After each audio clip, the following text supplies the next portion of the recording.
Buenas tardes, bienvenidos al Instituto Superior de Estudios Religiosos, ISER, en la primera de las charlas que tenemos programados para este mes de julio del 2023 sobre figuras bíblicas en la tradición judeocristiana. En esta primera reunión tenemos el gusto de presentar a Clara Cortázar, de la Iglesia Ortodoxa Latina y que tiene una enorme experiencia en liturgia y en música sagrada y sobre todo en algunas figuras que son muy importantes en la tradición religiosa ortodoxa, como es la Virgen María, ¿no? La Madre de Dios, ¿sí? Justamente de esta figura bíblica nos va a hablar Clara esta tarde. Vamos a dividir la reunión en dos momentos. En el primer momento vamos a escuchar a Clara sin ninguna interrupción, eh, Sí. para seguir el hilo de todo lo que ella va a decir, y en un segundo momento volvemos a entrar ordenadamente y damos la palabra para las preguntas, consideraciones, ampliaciones, etcétera. No creo necesario hablar mucho más de Clara porque todos la conocemos y es una Por amiga lo menos muy todos los que están querida de acá. INSER y ha estado muchas veces con nosotros, así que sin más preámbulo, Clara, te escuchamos. Pero muchas gracias, Elina. Va a haber una pequeña presentación con iconos y espero que ustedes me tengan un poco de piedad sobre el manejo de la tecnología, porque también quisiera pasarles un pequeño audio de algo que cantamos en nuestra comunidad amarilla y esperemos que, digamos, que los hados de la tecnología no sean propicios. Gracias. Bueno, ¿no es cierto? Cuando Celina me pidió que hiciera una breve aproximación al misterio y a la persona de María, de Miriam, según la tradición ortodoxa, en este Instituto de Estudios Religiosos, cuya vocación es justamente el diálogo interreligioso, ¿no? Le dije enseguida que sí, por amor a María y por amor a Celina. Pero una vez que acepté, sentí que me encontraba en un grave dilema, porque María es para los ortodoxos como un secreto de familia, solo compartido entre los íntimos. Sabemos por experiencia histórica de varios siglos hasta qué punto ese secreto fue motivo de polémica y de descrédito aún entre cristianos. El hermano Roger Schütz, que quizá alguno de ustedes haya oído nombrar, de la Iglesia Reformada Francesa, es el fundador de una comunidad monástica ecuménica en Thésée, en una ciudad de Francia llamada Thésée, que tiene una enorme difusión y un enorme influjo sobre el movimiento ecuménico. El hermano Roger Schütz escribe: la Virgen María se convirtió en sujeto de oposición, hasta de segregación, entre los bautizados. En su voluntad de preservarse de lo que sentían como excesivo, calificado a veces de idólatra, en la actitud de católicos, y yo agrego, él no lo dice, pero lo agrego yo, y de ortodoxos, hacia la Madre de Cristo, los protestantes elevaron con justicia una protesta con respecto a ella. Católicos, y yo agrego, ortodoxos también, molestos a su vez por lo que en la reacción protestante les parecía exagerado y hasta sacrílego, multiplicaron las manifestaciones hacia la Virgen María. Se entraba así en una reacción en cadena donde la actitud de unos exacerbaba la sensibilidad de otros. Final de la cita del hermano Roger. El hermano Roger habla solo de cristianos. La dificultad es mayor, quizás, cuando nos abrimos a otras tradiciones religiosas.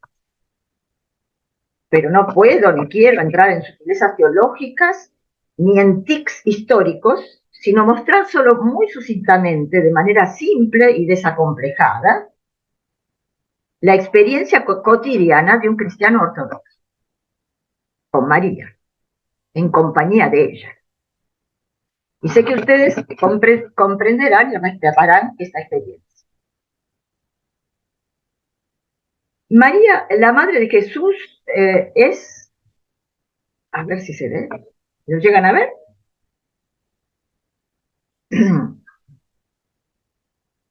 La madre de Jesús en la Iglesia Ortodoxa, yo diría como la joya preciosa de un relicario cuyo valor solo reconocen los que están inmersos en un mundo de gestos, de símbolos, de belleza litúrgica, de piedad filial. Ese relicario contiene toda la ternura de Dios y de los hombres. Y yo diría no solo el amor salvador con una mayúscula, sino también el amor con A minúscula, el del cuidado cotidiano, el de la confidencia y de la caricia, el de la risa y la sonrisa, el del asombro ante la belleza de lo pequeño. La miramos a María y la pintamos en múltiples iconos, más o menos sorprendentes para nuestros contemporáneos. Estos iconos no la representan casi nunca sola, sino con su niño, el bendito fruto de su vientre es quien le otorga su majestad real, su maternidad extendida a todo el cosmos y su indecible ternura. Hay varios tipos de iconos de María en la tradición, tanto bizantina como occidental. Uno de los más conocidos es este que seguramente ustedes conocen, se llama la Virgen de Vladimir, que en realidad es un icono efectivamente de la ciudad de Vladimir en Rusia, pero que representa un tipo de icono mariano que se llama la Virgen de la Ternura, o la Eleusa en griego. El niño abraza y besa a su madre. No sé si llegan a percibir, quizás ustedes ya conocen acá en este icono, la mano del niño que rodea el cuello de su mamá. Y la otra mano que intenta, que intenta alcanzar su hombro. El niño besa a su madre, pero la madre no lo mira, nos mira. Para los ortodoxos, el niño representa la presencia divina y María, la humanidad. No se trata solamente de la ternura entre madre e hijo, sino también de la ternura entre Dios y su creación. Ese maravillado Kitov, qué hermoso es, qué bueno es, de cada uno de los 6 días del Génesis. Dios vio qué bueno es. Muy difundido a lo largo de los siglos, muestra posturas a veces extravagantes, como este icono serbio, de un niño juguetón, con toda la plasticidad corporal del bebé, o a veces simplemente con un diálogo extraordinario de las manos de madre y niño, como en este icono búlgaro. Esto es un tipo de icono. Hay cientos y cientos de iconos de este tipo. Otro tipo, quizá menos emocional, si se quiere, es el de la Virgen llamada Odivitria, quiere decir la que muestra el camino. El camino es su hijo, sentado en el regazo de su madre como en un trono. Ella lo sostiene con la mano izquierda y con la derecha lo señala. Señala el camino. Él es efectivamente el camino para llegar a la verdad y la vida. Este tipo de icono es el de un icono contemporáneo llamado la Porta Elisa, la Virgen que cuida la puerta, que es del Monte Athos y que ha sido después reproducido en muchos ejemplares en el mundo, y que tuvo una historia extraordinaria en Occidente en la segunda parte del siglo XX, y esto también se lo cuento como una confidencia y un secreto de familia, empezó a destilar óleo perfumado. Yo lo vi con mis propios ojos y lo percibí con mi olfato cuando el icono vino a Buenos Aires en los años 90 a la iglesia rusa del Parque Lezama.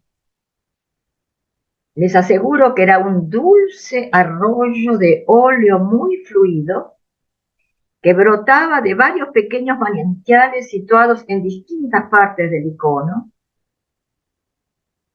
y que se recogía abajo en un cuenco de un perfume extraordinario.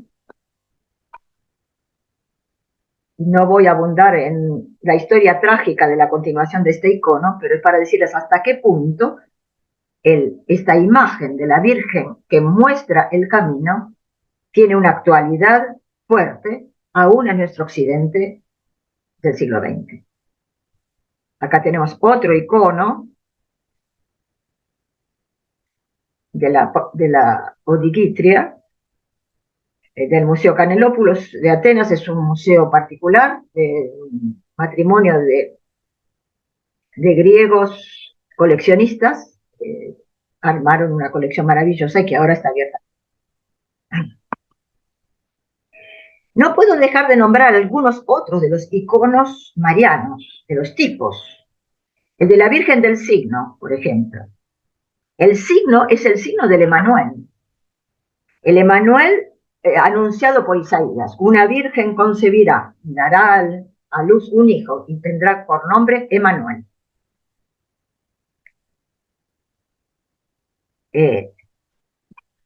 Siempre se representa al niño como dentro del regazo de su madre en este círculo.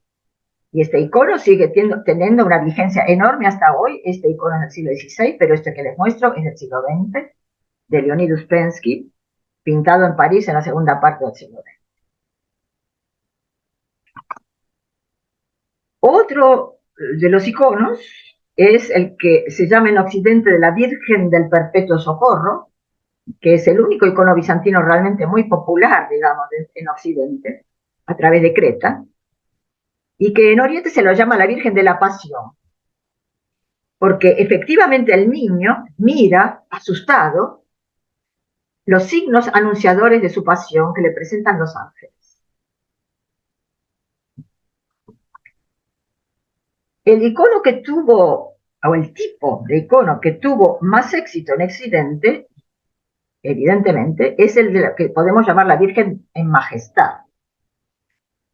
La Virgen como reina, la Madre de Dios sentada en un trono con su niño en el regazo, que ya aparece en el siglo IV en los frescos de las catacumbas.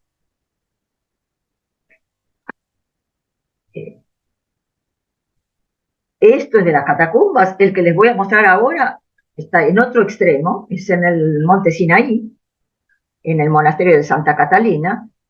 El otro era del siglo IV, este es el siglo VI, y uno de los raros iconos orientales que sobrevivieron a la crisis iconoclasta, porque los iconoclastas destruyeron muchos iconos. Esto estaba en el monte Sinaí y se salvó, y está pintado todavía con una técnica que se abandonó después. No sé si ustedes saben algo de técnicas de iconografía. Esto está con la técnica de la encáustica, es decir, con cera. Los pigmentos se mezclan con cera y luego se posan sobre la plancha con una pequeña espátula. La técnica es muy difícil y fue lentamente suplantada después por el temple, que es el que conocemos, en donde los pigmentos se mezclan con la grasa animal de la yema del buey. Este tipo, el de la Virgen en majestad, es el que tuvo más éxito en Occidente. Casi todas las esculturas medievales de María son de este tipo. Hay una magnífica en el Museo de Bellas Artes de Buenos Aires, en el Nacional de creo que es del siglo XIV. A veces María tiene una pequeña esfera, que es el mundo, es el universo. A veces el niño también lo tiene. Y en general, María está coronada tanto como su hijo. Son los reyes. Por eso se la llama la Virgen en majestad. tipo al que pertenecen imágenes tan populares como la de la Virgen de Montserrat, por ejemplo, la patrona de Cataluña.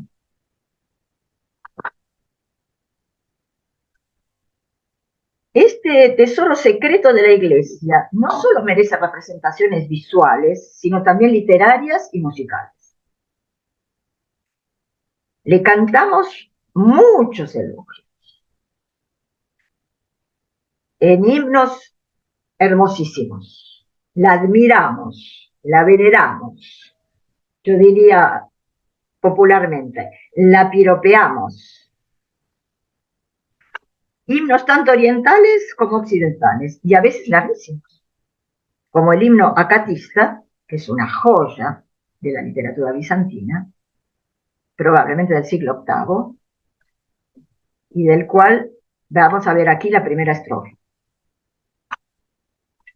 Alégrate tú por quien se enciende la alegría. Alégrate tú por quien se extingue la maldición. Alégrate resurrección de Adán caído. Alégrate redención de las lágrimas de Eva. Alégrate altura inaccesible a la razón humana. Alégrate profundidad insondable aún a los ojos de los ángeles. Alégrate trono del rey. Alégrate portadora de quien lo lleva todo. Alégrate, estrella que anuncia al sol. Alégrate, seno de la divina encarnación. Alégrate, renovadora de la creación. Alégrate, madre del Creador. Alégrate, esposa indesposada. Esta es solo la primera de las 24 estrofas del himno. Todas ellas se inician en cada uno de sus versos con la palabra alégrate, caire, que es la palabra con la cual el ángel se dirigió a ella en la Anunciación.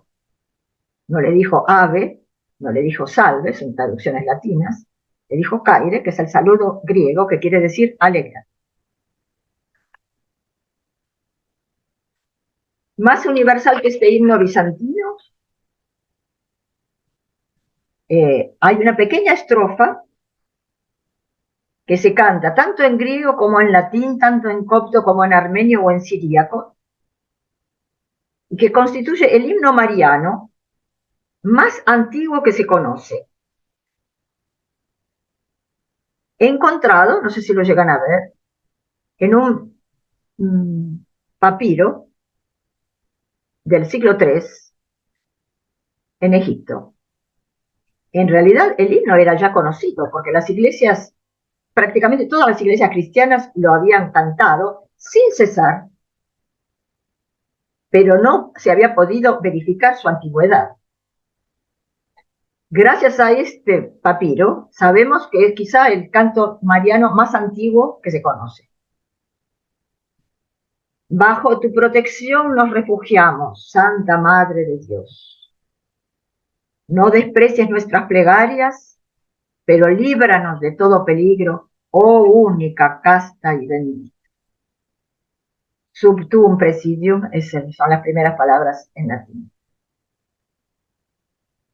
Y sobre todo, más universal aún todavía, y seguramente más antiguo, el saludo mismo del ángel y el saludo de Isabel, entrelazados, es decir, el texto evangélico con que se la saluda a María, que si la tecnología me lo permite, trataré de que ustedes lo escuchen tal como lo cantamos en nuestra pequeña comunidad ortodoxa de Buenos Aires.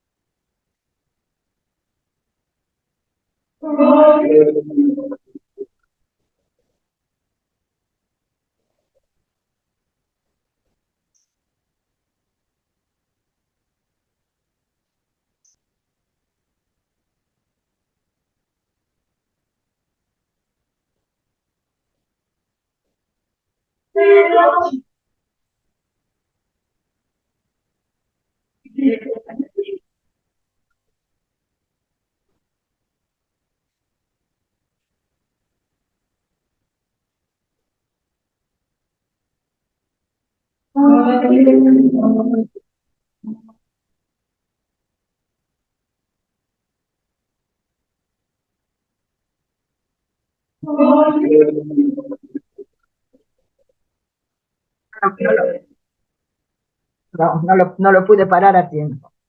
No sé si llegaron a escucharlo. ¿Pudieron Sí, oírlo? se escuchó un poquito. Bueno, lamento que no haya sido mejor. eh, María es la humanidad ofrecida a Dios. Y en ese sentido nos representa. Nos representa en lo mejor que tenemos. No solo es humilde esclava, como le dicen su Magnificat, sino colaboradora.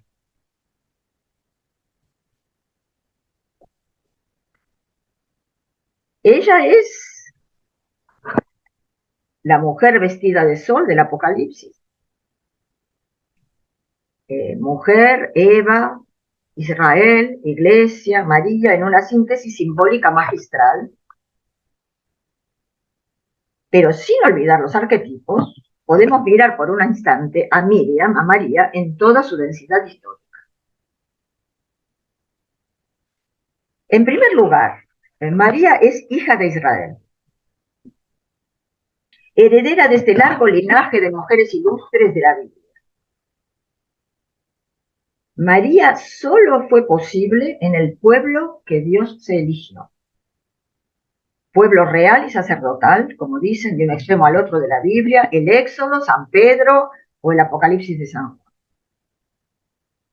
Solo Israel pudo producir una persona con tal posibilidad de entrega y de amor a su Dios y con tal posibilidad de respuesta.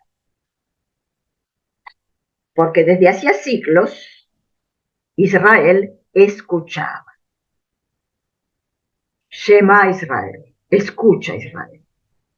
Es la plegaria cotidiana de todo el pueblo judío. Escucha. La palabra había calado hondo en el hueco del oído que Dios mismo había cavado en María. Y María era una niña que tenía el oído muy fino, abusado por generaciones que aprendieron a escuchar. Y como sabemos, el oído es recepción pura. Hágase en mí según su palabra, según tu palabra. No fue solo la respuesta de María al ángel que se le presentó con esta propuesta inaudita. No fue solo la respuesta al ángel, sino seguramente su plegaria cotidiana, la de una buena israelita entregada al proceso de transformación que la palabra, portada por el Espíritu, realiza en cada ser humano capaz de captar sus vibraciones. Y escuchemos lo que dice Lutero de María. Solo el Espíritu Santo puede revelarnos a Dios. La Santísima Virgen parte de una experiencia vivida. Fue instruida y formada por el Espíritu Santo mismo, pues solo Él puede hacernos conocer a Dios directamente y revelarnos el sentido profundo de su palabra. Lutero dice esto al inicio de su breve y magnífico comentario del Magnificat. Cuando María, en el asombro y la expectativa que el anuncio del ángel le produjo, se dirige hacia su prima Isabel, objeto de otro milagro de infancia y de novedad, como es la concepción de Juan en su seno, viejo y estéril, la palabra surge al fin de ella, de las raíces de ese silencio que germinaba en sus entrañas. Y todos sabemos que su Magnificat es una caja de resonancia de versículos bíblicos.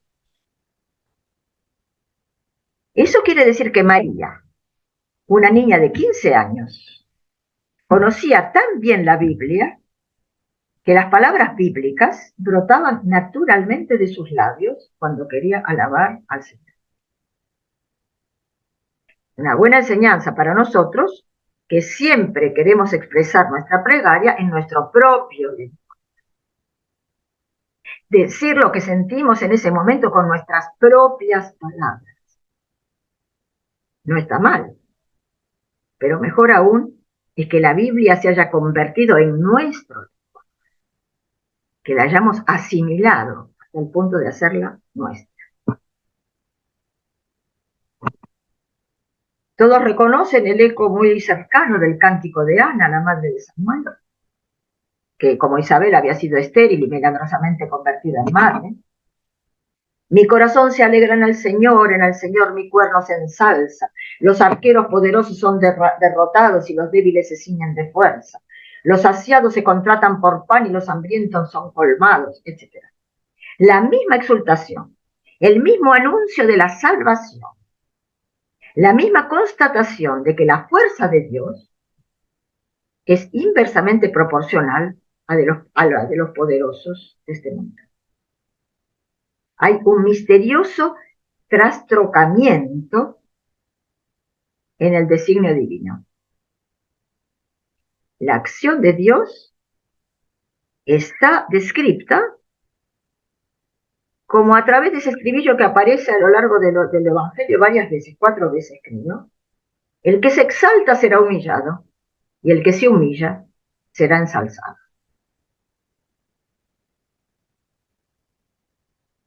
El que se exalta será humillado. Y Jesús se humilló hasta la muerte en cruz. Y por eso Dios lo exaltó, según las palabras de San Pablo en la Epístola de los Filipenses. Esta es la extraña manera de actuar de Dios. Que estas dos mujeres, Miriam y Elizabeth, habían comprendido perfectamente. Sabemos que en época de María, las esperanzas mesiánicas y escatológicas eran muy fuertes. Las palabras del ángel al anunciar a Jesús, que quiere decir Dios salva, Jesús quiere decir Dios salva,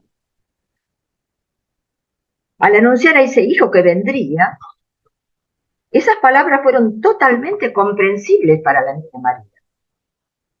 Será grande y será llamado hija del Altísimo. El Señor Dios le dará el trono de David su padre. Reinará sobre la casa de Jacob en los siglos y su reino no tendrá fin. Este discurso del ángel, María lo comprendió perfectamente. No necesitó que se le explicara de quién se trataba. Solo quiso saber detalles sobre el cómo. Desde Ezequiel hasta Daniel, efectivamente, los profetas habían anunciado ese reino del fin, ese reino que Jesús llamará el reino de los cielos. Y María conocía las profecías. Tuvo plena capacidad para aceptar o no aceptar ese destino que se le proponía, para colaborar con el designio de Dios con plena conciencia y con decisión soberanamente libre. Y este sí es un rasgo muy fuerte de la piedad ortodoxa. María aceptó con una decisión totalmente libre. Esto permite la explosión de la libertad personal en esta niña destinada por la sociedad en que vive a ser una buena madre de familia, como todas las niñas. La corrupción del espíritu la transforma en bienaventurada, como la llamará pronto su prima Isabel. Su aceptación y su decisión la lanzan por derroteros que nunca hubiera imaginado, pero la convierten en mujer libre. Bienaventurada tú, porque tuviste fe, le dice Elizabeth. Y por eso todas las generaciones la alabarán como nosotros la hacemos. Insisto en este punto de su libertad, porque las iglesias ortodoxas no consideran que la santidad de María haya sido prevista sin su voluntad, por un designio de Dios con miras a la encarnación de Dios en Jesús, como enuncia el dogma católico de la Inmaculada Concepción. Es un dogma que las iglesias ortodoxas no han aceptado. Ella es ciertamente inmaculada, resplandeciente de una belleza semejante a la de la esposa del Cantar de los Cantares o la de la Jerusalén que desciende de los cielos, en el Apocalipsis. Pero esa belleza no le fue impuesta. Fue tanto un don como una conquista. tanto una gracia madurada durante generaciones en el seno del pueblo de Dios, como una elección plenamente consciente en nupcias, llamémosle así, nupcias indecibles. Como dice San Juan de la Cruz, amado con amada, amada en el amado transformado. Podemos notar otra actividad de María, no solo como hija de Israel, sino en un plano más personal como maestra espiritual. Es una contemplación, digamos, de la figura de María muy fuerte en la espiritualidad ortodoxa. María como guía espiritual, como maestra que nos muestra el camino, así como lo hace en el icono, de nuestro propio camino. Cuando ella enuncia su Magnificat, dice: engrandece mi alma al Señor y se alegra mi espíritu en Dios mi Salvador. María habla aquí de su alma y de su espíritu. Mi alma engrandece, mi espíritu se alegra. De su cuerpo habló 8 versículos antes, cuando le dijo al ángel: hágase en mí según tu palabra.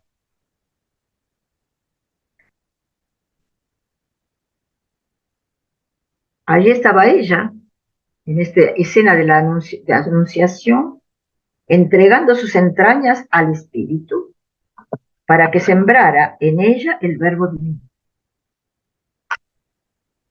Y como dice audazmente un himno de Navidad, el Señor no se horrorizó del útero de una virgen. Cuerpo, alma, espíritu. La tríada fundamental que nos constituye a nosotros los seres humanos y que San Pablo enuncia en su primera epístola a los tesalonicenses. Que vuestro ser entero, espíritu, alma, cuerpo, sea guardado irreprensible para la venida de nuestro Señor Jesucristo.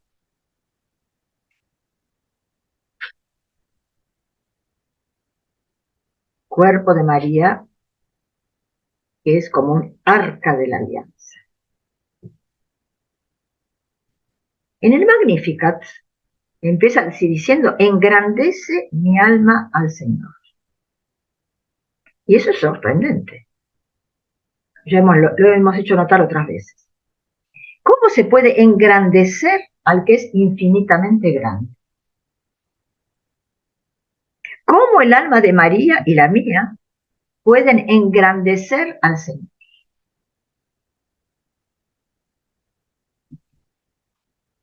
Lanza del Basto dice: es el misterio de la grandeza de Dios, que no es como el espacio una inmensidad vacía y fija, sino una inmensidad viviente. Es decir, que se supera perpetuamente a sí misma. Así, el infinito se supera en lo finito. La grandeza desborda en la pequeñez. La sobreabundancia de Dios en la criatura, su inmensidad encerrada en un punto, eso es el alma. Y la razón de ser y el destino del alma es hacer crecer en ella la infinitud divina, oculta en ella como una simiente minúscula. Dios está en cada uno de nosotros como un germen, como un embrión, y Él crece en nosotros si lo dejamos. Es San Ambrosio el que dice: todas las almas reciben el verbo de Dios. Y ya lo cantaron ustedes en otro salmo: engrandeced conmigo al Señor. No porque la palabra humana pueda agregar algo al Señor, sino porque Él crece en nosotros. Pues Cristo es la imagen de Dios y el alma justa engrandece esta imagen de Dios hasta la semejanza de aquel por quien ella fue creada.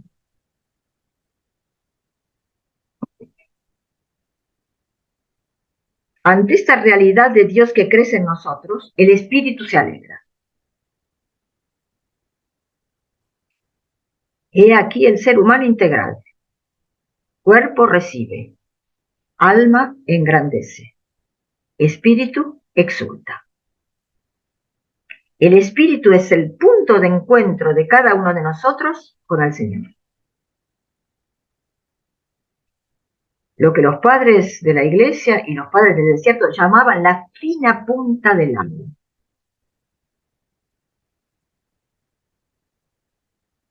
Y no puede sino temblar de gozo en ese contacto.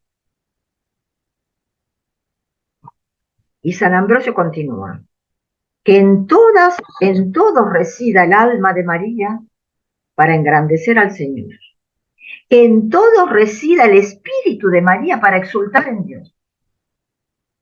Pues si hay corporalmente una sola madre de Cristo, por la fe, el Cristo es el fruto de todos. Pues toda alma recibe al Verbo de Dios y es madre de Dios. Y Gregorio de Nacianzo, cada cristiano lleva al Cristo en sí mismo como en un seno materno. Si no se transforma por una vida santa, no puede ser madre de Cristo. Mas cada vez que recibes en ti la palabra de Cristo y le das forma en tu intimidad, cuando la modelas en ti como en un seno materno por tu meditación, puede ser llamado madre de Cristo.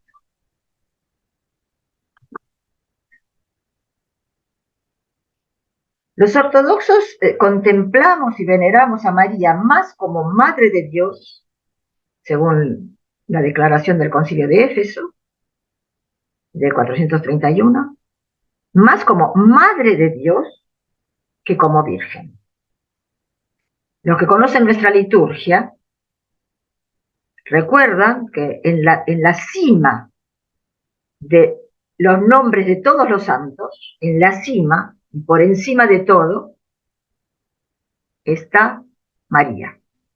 Y por encima de todo, Nuestra Señora, Madre de Dios, y siempre Virgen María. Y eso dice el diácono, y el pueblo inmediatamente responde, a ti en verdad, Madre de Dios, te engrandecemos. 2 veces la expresión Madre de Dios. La virginidad fue una condición necesaria para su destino de madre del Verbo, de madre del más hermoso de los hijos de hombre, como dice el Salmo 45. Pero su gloria no está en su virginidad, sino en su fecundidad. Su gloria está en haber hecho de la virginidad pura una fuente de vida que transformaría el mundo.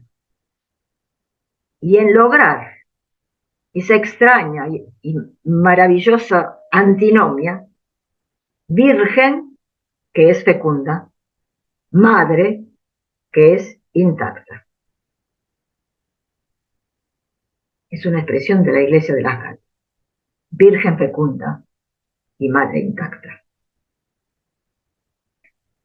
Reconocer esta prodigiosa fecundidad en nosotros produce la exultación, el júbilo. Y en el instante mismo en el que exultamos de alegría, los padres afirman, y sobre todo los padres del desierto, que se reconocen la pequeñez. Inmediatamente ella dice, fijó los ojos en la humildad de su esclavo. En el momento en que exultamos, en el momento en que engrandecemos, en ese momento reconocemos nuestra pequeñez. Esa humildad, ese humus, no es impedimento, sino condición para que el Señor haga en nosotros grandes cosas, como hizo en María. En 3 versículos, María nos muestra un itinerario espiritual de una limpidez enceguecedora que abarca al ser humano entero y la transformación de cada uno de nuestros, yo diría, de nuestros aspectos. Es el itinerario de todo cristiano, hombre o mujer, y quizá de todo ser humano, buscador de Dios. María, Madre de Dios y Maestra de todos nosotros.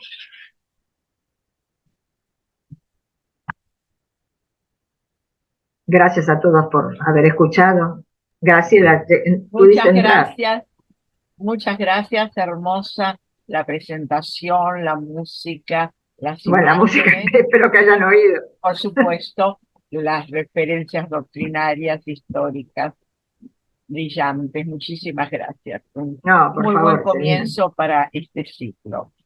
Entonces ahora abrimos a las preguntas, comentarios de las personas que están presentes y yo me permito, más que una pregunta, sí, una inquietud, muy interesante el dossier de imágenes que presentaste y te quería preguntar o quisiera saber el porqué de la elección de esas, porque explicaste cada una, evidentemente, en relación con los principales aspectos del dogma o de las creencias bíblicas y de la misma figura.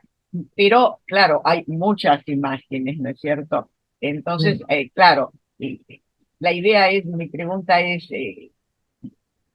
¿por ¿cómo es que hiciste esa selección? O sea, si tuviste alguna razón teórica especial o artística o qué, porque es muy bonita la selección, pero me gustaría saber, y creo que a los que están presentes también, cómo que se te ocurrió esa selección pudiendo ser otras, ¿no? En cuanto a las músicas, no, porque Seguro. entiendo que son los himnos, claro, era obvio, ¿no? Pero la selección de las imágenes. Gracias, Elina. En realidad las elegí simplemente porque quise mostrar los iconos más difundidos en el mundo ortodoxo, los tipos de iconos más difundidos en el mundo ortodoxo, en todas las iglesias, no solamente las bizantinas, sino también las llamadas iglesias occidentales, ortodoxas, que imitan a las bizantinas en muchísimos aspectos, y sobre todo en la iconografía. El 90% de los iconos de María que ustedes ven en cualquier iglesia pertenece a estos tipos que yo mostré. Y quise poner sobre todo de relieve el rasgo que es más sorprendente quizá para los occidentales, que es que esté siempre con el niño. La María sola se la representa en un solo tipo de icono, el de la Virgen orante, que teóricamente se pone detrás del altar. Es lo que se llama María Puerta de Oriente. Si no lo quise poner era para no confundir. María Puerta del Oriente, ¿por qué? Está al oriente, ¿cierto? El altar está vuelto hacia el oriente. Digamos, las iglesias teóricamente están orientadas, ¿cierto? Es decir, el altar está vuelto hacia el oriente y María es la puerta hacia el oriente, es decir, hacia la luz. Y la tradición o la leyenda, si quieren, dice que así como el verbo pasó por María para hacerse hombre, así va a pasar por ella al final de los tiempos, cuando vuelva en gloria. Y por eso María es la puerta del oriente. Es un caso raro, muy raro. Gracias. Bueno, simplemente la razón por la cual yo elegí estos era estas dos cosas. Primero, que son los más difundidos, y segundo, que muestran que María nunca es venerada sola, es venerada Claro, siempre en función de su es su maternidad, maternidad. en función de Jesucristo. Bueno, Sí. eso es interesante porque, en cambio, en la tradición latina occidental, a la Virgen muchísimas veces se la representa sola. Yo diría, Claro, la es más Inmaculada, ella sola que con el niño. Así que, exactamente. Pero hay que decir que es una tradición bastante reciente, porque la tradición de María Inmaculada sola, digamos, es una cosa que ha surgido sobre todo en el momento del Concilio de Trento. Y de ahí ha surgido miles y miles de representaciones. Cuando María aparece en Occidente, en general está sola. cuando se aparece a los niños de Fátima, por ejemplo, o aparece en Medjugorje. Nada, todos tenemos conciencia de que esas apariciones son reales, cuando se le La aparece a Virgen de Bernadette Guadalupe en México. en México, aunque aparentemente podría estar una mujer embarazada, la de México. Sí, pero no está con el niño. Pero bueno, estaría con el niño si fuera embarazada, pero Claro. la Virgen de Lourdes también está sola, está sola. En cambio, en Oriente aparece muchas veces acompañada, o por su hijo o por santos. Es decir que, ¿cómo puede decir? Esa especie de soledad de María o de aislamiento de María con respecto a todo el mundo espiritual es menos fuerte en Oriente que en Occidente. Muy interesante cómo esto surge simplemente de las imágenes, ¿no? Sí, sí, claro. Las imágenes plasman toda Porque las imágenes plasman creencias o actitudes, claro, Exactamente, piadosas, ¿no? Bueno, exactamente. ¿alguna otra pregunta de las personas que están presentes? Consideración, comentario, los que deseen hablar, activan su audio y hablan.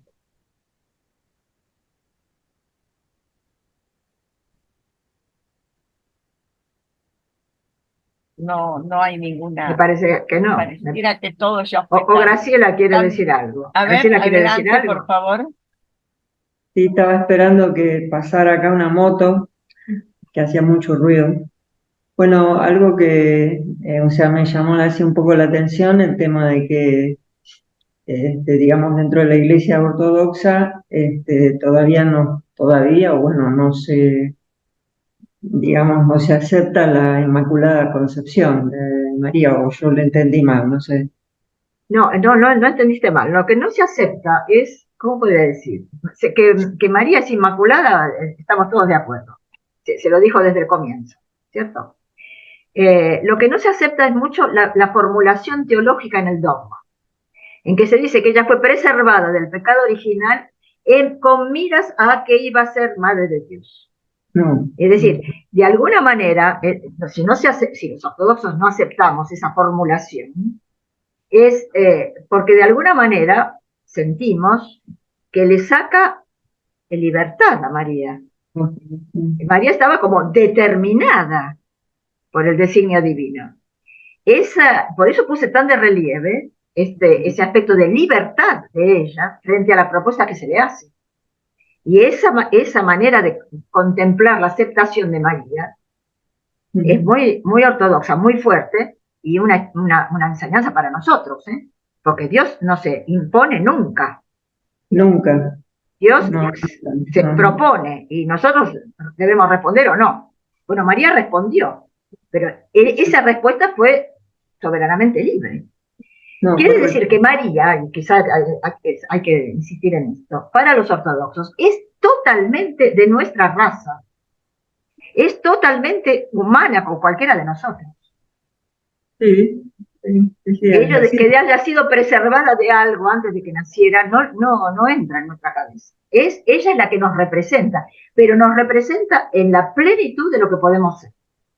Sí, sí, o sea que vos decís, por ejemplo, que no fue preservada del pecado original, porque digamos... No, bueno, todo eso llevaría a saber qué quiere decir el pecado original, que se concibe como pecado original, etcétera. Pero no, creemos que no fue preservada del pecado original, pero creemos que claro, nunca pecó.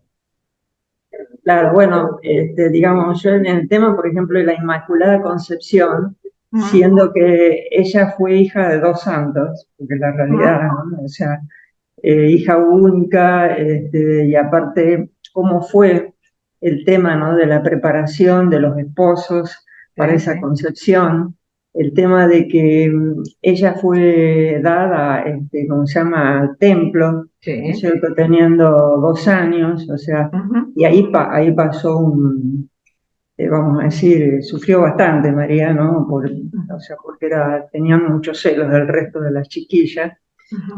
Pero bueno, y sus padres se fueron rápido porque era chiquita cuando fallecieron, aunque ella los pudo ver, lógicamente, ante tanta pureza. Sí, entiendo, claro, no, ella, ¿cómo se llama? Cuando el ángel le preguntó, ella fue totalmente libre de decidir. Y gracias a que decidió lo que decidió, nosotros estamos todos atrás, ¿no? Porque si no, Exactamente. Por eso se la toma como maestra espiritual. sí, Es una de totalmente. las nuestras, digamos, pero Sí, es la primera de es la la fila. primera, y por Mira. algo fue la primer discípula, o es la primer discípula de Jesucristo, ¿no? O sea, ¿Sí? Y todas las iglesias cristianas, no sé si todas las iglesias protestantes, no sé, a lo mejor estoy exagerando, pero todas creen que María fue la primera resucitada. la primera, Resucitada. La ajá, asunción de María, lo que mm, festejamos el 15 de agosto, es sí, la resurrección de María. ujú, María murió como murió Jesús, y a los 3 días abrieron la tumba, se cuenta, y la tumba estaba vacía. sí, sí, Es decir, lo que llamamos la asunción es de hecho la resurrección de María. Para nosotros, y para los ortodoxos y los cristianos en general, es de una importancia capital, porque Jesús resucitó, pero Jesús era Dios. sí, sí, aparte Pero que fue, María haya resucitado es realmente la prueba de que todos nosotros vamos a resucitar. sí, sí, sí, tal cual. Quizá no sea la única resucitada. La tradición ortodoxa dice que San Juan el Evangelista también resucitó, Ujú, que no murió. no, También ajá, se dice de Moisés, también se dice de Elías en el Antiguo Testamento. Quizás ujú. no todos los hombres, o no todos los hombres han muerto, o muchos de ellos han resucitado, puede ser. Pero María es el ejemplo, digamos. No, patente, Bueno, porque antes de María teníamos a Lázaro, ¿no? Sí, no, pero no pero es lo mismo. no es No es lo lo mismo, mismo. porque Lázaro fue, digamos, revivificado. Exactamente, Y no después de eso resucitó. Lázaro murió. Claro, después murió. Claro, sí, Lázaro volvió a la vida común, sí, digamos. tal Por cual. eso entre los ortodoxos no se habla de la resurrección de Lázaro, sino del despertar de Lázaro. Como de otros también, En cambio, otros María casos. y Jesús entraron en una dimensión de la materia que no es la que tenemos a través de su resurrección. Claro, por eso Tal cual. ascendieron al cielo, no quedaron en la Claro, tierra. claro. Entraron en una No, dimensión que no es la de nuestra vida corriente. Lázaro lo que hizo fue retroceder, digamos, hacia nuestra vida pobre. Y como lo que también dice el Evangelio, que algunos que habían muerto revivieron cuando Jesús murió, en el momento de la muerte de Jesús, que se abrieron varias tumbas Exactamente, y que se exactamente. aparecieron a varios en Jerusalén, pero de ellos no se sabe más nada, ¿no? O No, sea, claro, claro, claro. no es lo mismo, claro, no es lo mismo. No, claro, claro que no es lo La mismo. primera persona puramente humana que haya alcanzado un estado de resurrección en sentido completo, y hasta donde sabemos probablemente la única es María. Después no se sabe de más nada. Eso es muy Sí, interesante porque es uno de los puntos que la teología latina medieval ha trabajado, sí. esta tradición de la asunción de Ujú. María como una prueba de que la resurrección es posible, ¿no?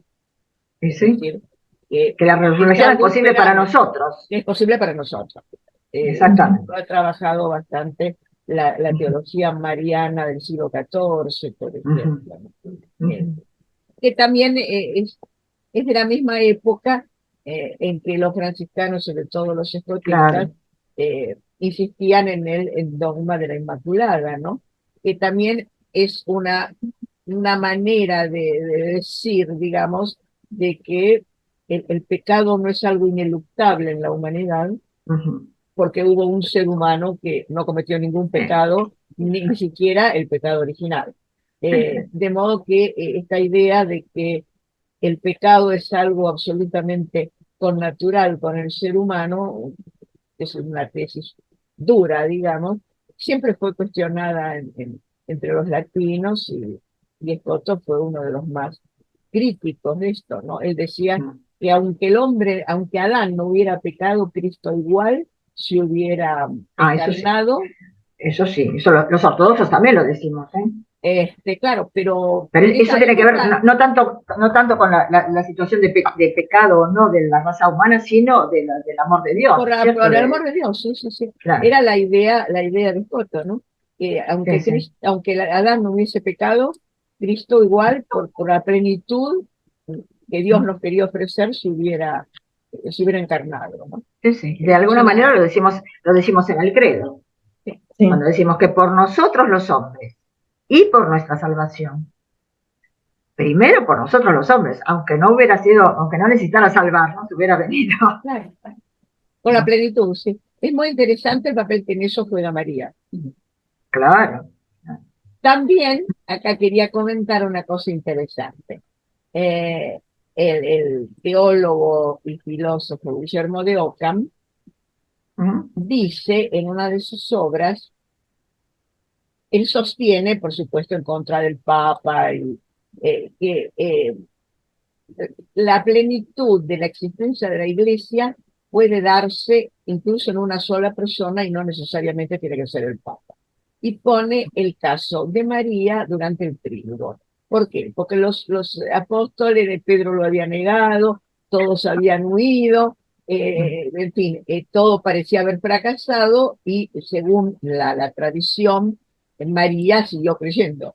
O sea que todo el depósito de fe de la iglesia durante el trílogo, dice Ockham, estuvo en María.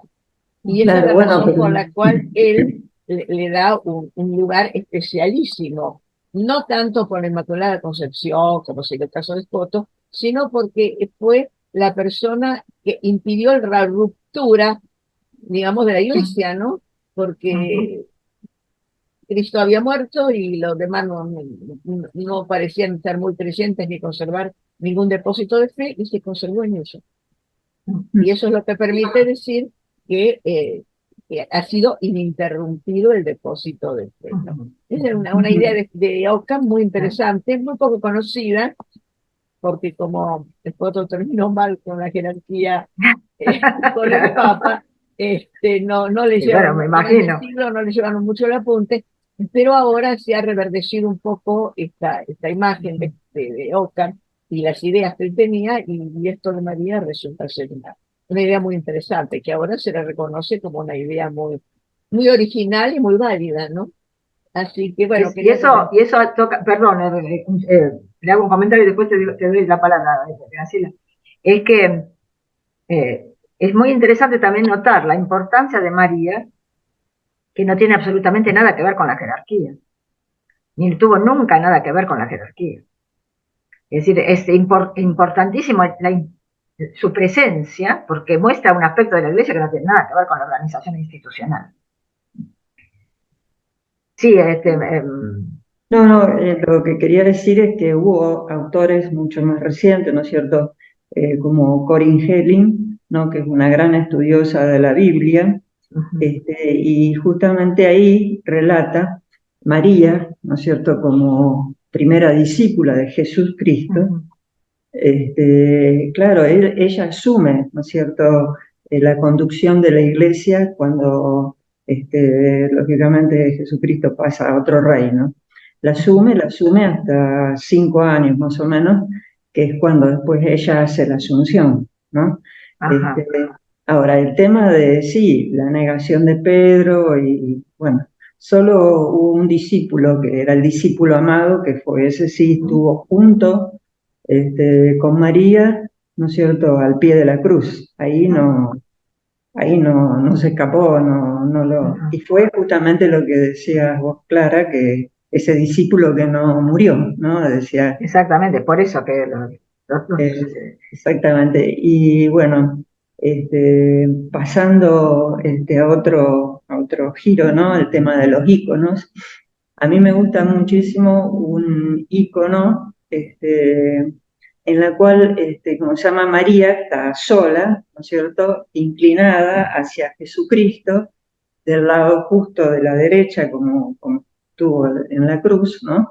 Y del otro lado está el discípulo amado, Pero, ¿cómo se llama? Jesucristo no está en la cruz en ese momento, ¿no? Aparece el Pantocrator más, ¿no? Ajá. Pero es Bueno, eso es muy interesante, porque de ese no hablé. Es un icono que los que han venido a nuestra iglesia conocen bien. El que está detrás del altar, está el Cristo Pantocrator, y a un lado y otro de Jesús está María, sí, con las manos así, es decir, sí, sí, suplicando. Por eso el sí, icono sí. se llama la Daisy, que quiere decir la súplica. Y del otro lado está San Juan Bautista. A San Juan Bautista. Esa especie de trinidad, Cristo en gloria, María y Juan Bautista suplicando, se llama la Daisy. Yo no lo puse tampoco ese icono como ejemplo, aunque cualquiera lo puede ver, porque de hecho María no está sola. No, no está sola, no. Está suplicando a su hijo. Pero está una hermosura. Pero no la puse para no complicar un poco. Claro, exactamente. Sí. Bueno, y bueno, muchísimas gracias. No sé si hay todo. alguna otra referencia, ya estamos al término, así que bueno, quiero agradecerte mucho, No, por Clara, favor. por